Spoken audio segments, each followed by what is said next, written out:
So this is the second part of a video that's looking at my journey in life, a sort of biographical sketch, and how what I could kind of describe as the background radiation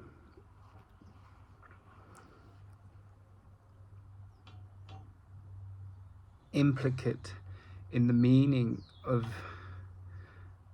cause and effect as defined by the Course in Miracles has been there since I was 19. I'm now, as this video is being recorded, 49, or the body is. And so in the earlier video I was talking about Richard Dawkins and science and physics and metaphysics, and I had this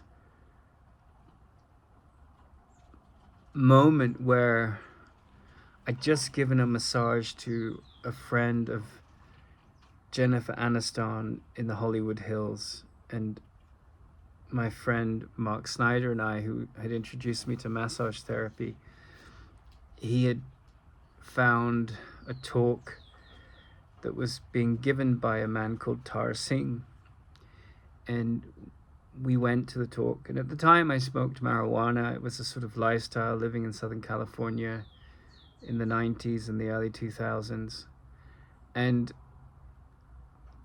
you know, we were landscape gardeners and we were massage therapists and later artist models. And I went to Paris for a while after I had met Tara Singh, and I was working for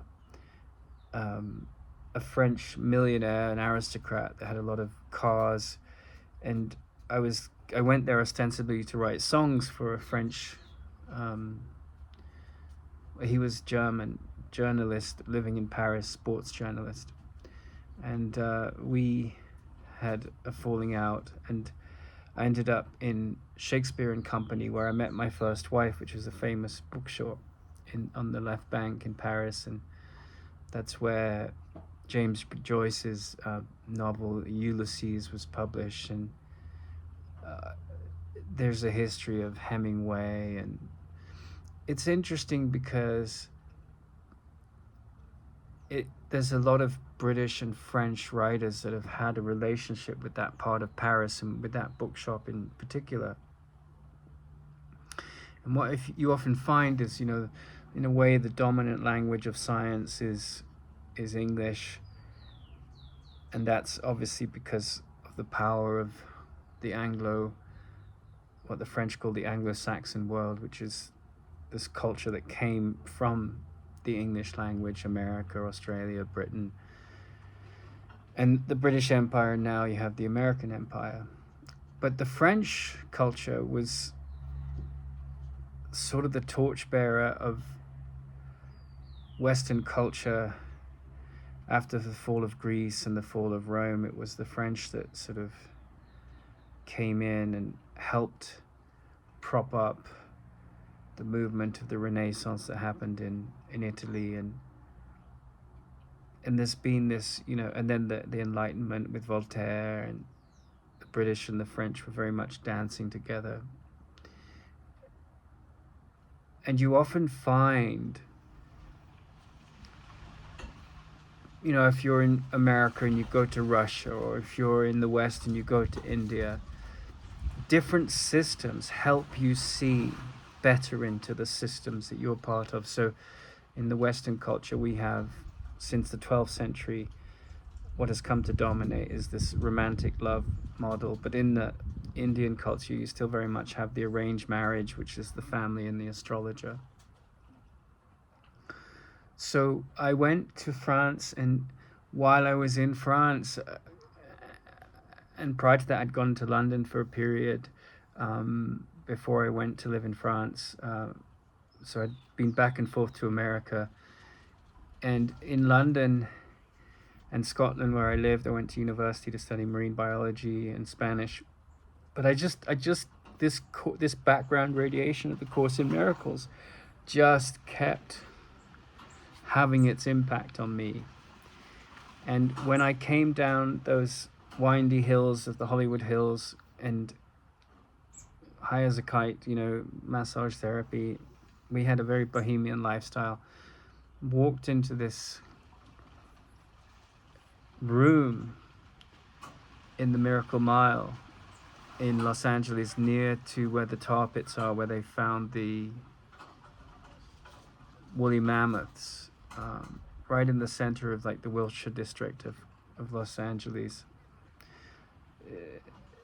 sort of midtown before downtown, and on the other side you go west and you get to Santa Monica and the coast and Malibu. And I had this very eclectic life. I got to know the boyfriend of Christopher Isherwood, Don Bacardi, the painter, and he painted me. And I lived on a boat for a while, and then in Marina del Rey, and then in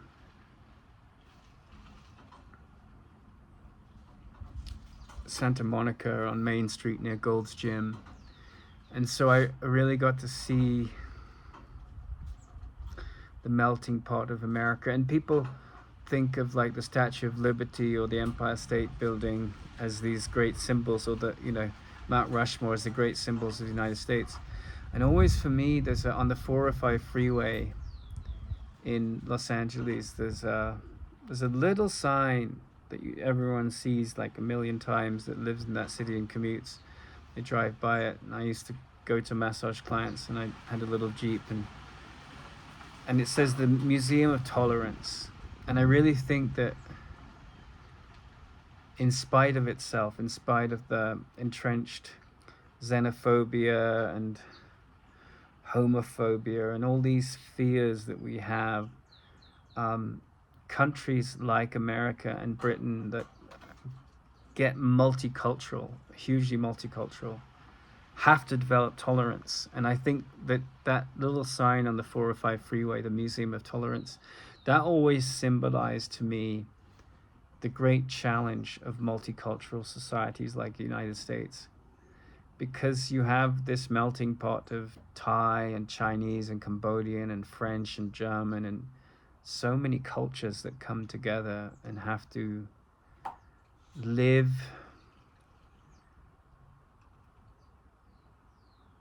at odds with each other. And it's like the Tower of Babel is really quite true, because it's like repeated all over the world. It's like this myth about how we separate off into our different linguistic and religious groups and things. And so you got Little Italy in New York, and Chinatown, and I lived in Koreatown, which was near to, when I came back from Paris, I had a fiance, and the only thing that had any meaning in my life at that point, and to this day it really is the centerpiece of my life, how I see the world, what's going on up here,